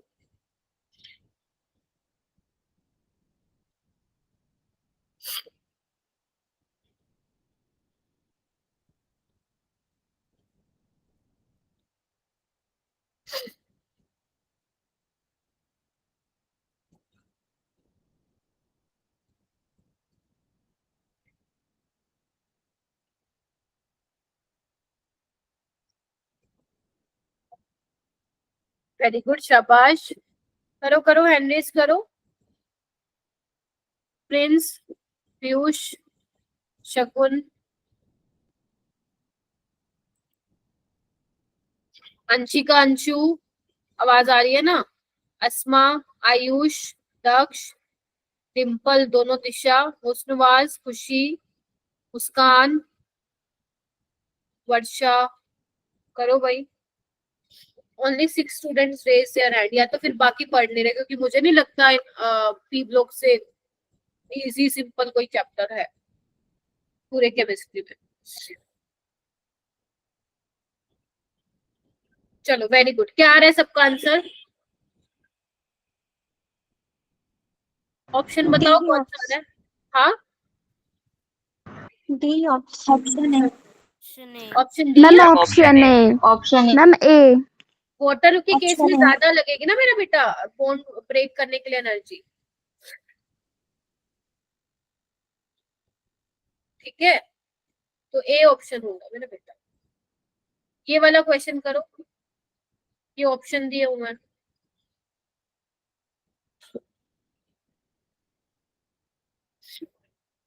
मेल्टिंग पॉइंट का कौन सा करेक्ट ऑर्डर है बेटा? सब पी वाई क्यूज है ये।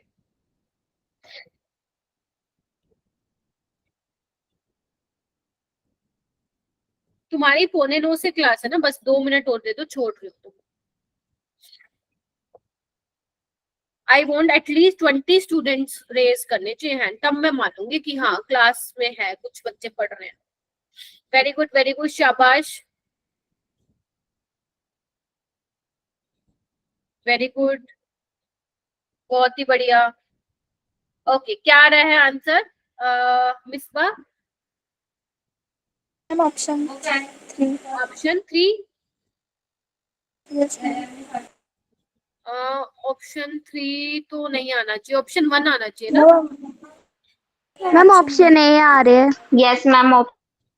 ऑप्शन ए आएगा ना, ओ सर सीधा प्रॉब्लम होता है ना, तो H2 होगा तो सबसे ज्यादा ही होगा। फिर उसके बाद वंडरबल फोर्सेस कंसिडर किया है, पोलोनियम का तो वैसे ही कोई जिक्र ही नहीं करता, तो यस ऑप्शन 1 करेक्ट होगा मेरा बेटा। ठीक है, चलो इसके बाद तुम्हें क्या करना है, ये थोड़ा सा पढ़ के आना है, ये मैं नोट्स में डाल दूंगी, आपको ये थोड़ा सा पढ़ के आना। देखो ग्रुप 16 अभी रहता है, मतलब ये लगा लो 10 मिनट्स, 10 to 15 मिनट्स का भी रहता है। एंड फिर उसके बाद मैंने आज कुछ होमवर्क दिया है, और ये होमवर्क को सीरियसली ले लेना। सारे अच्छे लेवल के क्वेश्चंस डाले हैं मैंने यहाँ पे, एक से एक पढ़ के। ठीक है, एंड सारे हो जाएंगे तुम लोगों से अगर करोगे तो। किसी को 13-14 की रिकॉर्डिंग देखनी है तो वो भी देख सकता है। तो मैं नेक्स्ट क्लास में, यानी कि अपन कब मिलेंगे मेरा बेटा? अब मिलेंगे अपन कल। तो कल मैं 17, 16 बहुत थोड़ा सा है, इसको फटाफट करवा के 18th ग्रुप है 10 से 12 मिनट का, एंड बाकी तक का टाइम हम देंगे ग्रुप नंबर 17 को। तो कल तो करना ही है फिनिश, ताकि थर्सडे से हम DNF ग्रुप को स्टार्ट कर सके। ठीक है, करवाया क्या क्या आज, मेन जल्दी से बताओ आज क्या क्या मेन आपको याद करना है। विश्वा आ रही बताओ क्या क्या याद करना है आज, जल्दी बताओ। प्रिंस, दीप्ति, अंशिका, क्या क्या करना है। पीयूष बोलो बाबा। Electron gain enthalpy. हाँ, एक तो इलेक्ट्रॉन गेन एंथैल्पी वाला ऑर्डर याद रखना है, सुपर डुपर इंपॉर्टेंट है। टेबल याद रखनी है मेल्टिंग बॉइलिंग पॉइंट का। मोड एंगल वाला याद रखना है। सारे Disproportionate reaction. हाँ, डिस्प्रपोर्शनेशन रिएक्शन, ऑक्सो एसिड्स बेटा ऑक्सीजन। हाँ ड्रॉ करके देखोगे। नाइट्रोजन के भी जिसने नहीं किया ड्रॉ करके देखना, क्योंकि कल सल्फर वाले भी ऐड हो जाएंगे। और फिर कल मैं ग्रुप नंबर 17 में भी करवाऊंगी कुछ ऑक्सो एसिड्स, तो उसमें भी और ज्यादा हो जाएंगे। तो इसलिए प्रैक्टिस कर लेना अपनी, 2 बार उसको ड्रॉ करके देख लेना, हो जाएगा। ठीक है।